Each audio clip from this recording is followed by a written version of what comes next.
Hello friends, నమస్తే. Welcome back to సంస్కృతి recipes. ఈరోజు మన సంస్కృతి రెసిపీస్లో బామ్ చేపల ఇగురండి. సింపుల్గా ఈజీ మెథడ్లో మన ఇంట్లో ఉన్న ఇంగ్రీడియంట్స్ తోటే టేస్టీగా చేసుకుందాం.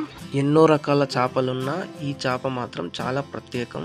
దీన్ని ఒక్కసారి టేస్ట్ చేశారంటే మళ్ళీ మళ్ళీ ఇదే కావాలంటారు. అంత అద్భుతంగా ఉంటుంది ఈ బామ్ చేప. ఆలస్యం చేయకుండా రెసిపీని స్టార్ట్ చేసేద్దాం. Let's starts the recipe. ముందుగా ఒక కడాయిలో 4 to 5 స్పూన్స్ దాకా ఆయిల్ వేసాను. ఈ ఫిష్కి పల్లి నూనెతో చేసుకోండి, అద్భుతంగా ఉంటుంది. ఈ పల్లి నూనె వేయడం వల్ల కర్రీ చాలా అంటే చాలా బాగుంటుంది. ఎప్పుడైనా సరే ఏ చేప చేసినా కొంచెం ఆయిల్ ఎక్కువ పడుతుంది, కొంచెం ఆయిల్ ఎక్కువ వేసుకోండి. నీట్గా క్లీన్ చేసుకున్న బామ్ చేపలను వేసుకొని ఫ్రై చేసుకుందాం. ఇలా 2 minutesలో వాటర్ రిలీజ్ అవుతాయి. వాటర్ రిలీజ్ అయిపోయి ఆయిల్లో మంచిగా ఫ్రై చేసుకుందాం. 25% వరకు ఫ్రై చేసుకుంటే సరిపోద్దండి. ముక్క తునకలు కాకుండా కర్రీ చేసినప్పుడు మంచిగా ఉంటుంది, గట్టిగా. టేస్ట్ కూడా అద్భుతంగా ఉంటుంది ఇలా ఫ్రై చేయడం వల్ల. లైట్గా టచ్అప్గా ఫ్రై చేస్తే సరిపోతుందండి.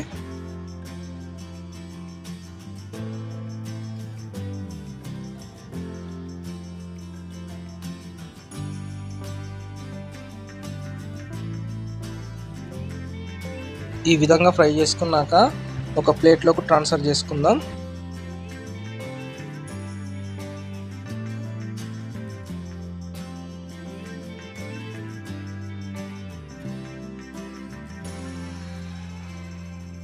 ఇప్పుడు అదే ఆయిల్లో కొంచెం జీలకర్ర, కొంచెం ఆవాలు, కొంచెం మెంతులు వేసుకొని ఇవి వేగాక కొద్దిగా కరివేపాకు,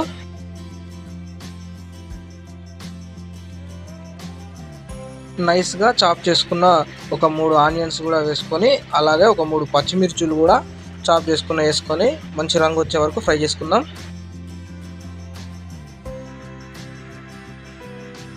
ఈ విధంగా ఫ్రై అయ్యాక 1/2 స్పూన్ పసుపు, ఒక 4-5 వెల్లుల్లిపాయలు చితగొట్టుకొని వేసుకుందాం. ఇవి 1 నిమిషం ఫ్రై చేసుకొని 1 table spoon salt, 1 table spoon కారం, 1 టేబుల్ స్పూన్ ధనియాల పొడి కూడా వేసుకొని మంచిగా మిక్స్ చేసుకొని, ఒక 3 టమాటాలు కూడా వేసుకొని మంచిగా మిక్స్ చేసుకొని మూత పెట్టి ఒక 2 minutes వరకు మగ్గనిద్దాం వీటిని.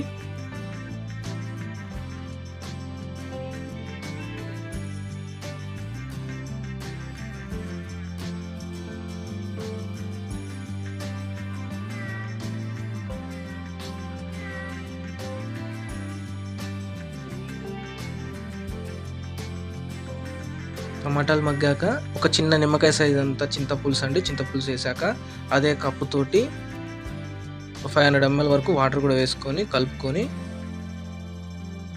ఒక 2 minutes అట్లా బాయిల్ చేద్దాం. ఈ మిశ్రమం మొత్తం మంచిగా కుక్ అయ్యాక ఇప్పుడు ముందుగానే ఫ్రై చేసుకున్న బామ్ చేపలు కూడా వేసుకొని 10 minutes వరకు కుక్ చేసుకుందాం.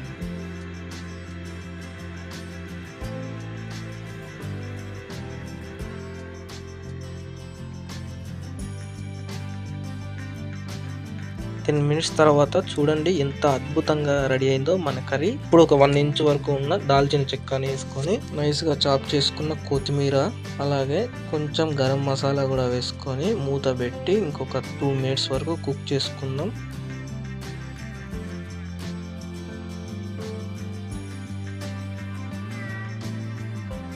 చూడండి ఆయిల్ రిలీజ్ అయిపోయి ఎంత డెలిషియస్గా ఉందో. సింపుల్గా ఈజీగా చేసుకునే ఈ చేపల ఇగురు ఈ విధంగా ఒక్కసారైనా ట్రై చేయండి. చాలా అంటే చాలా అద్భుతంగా ఉంటుంది.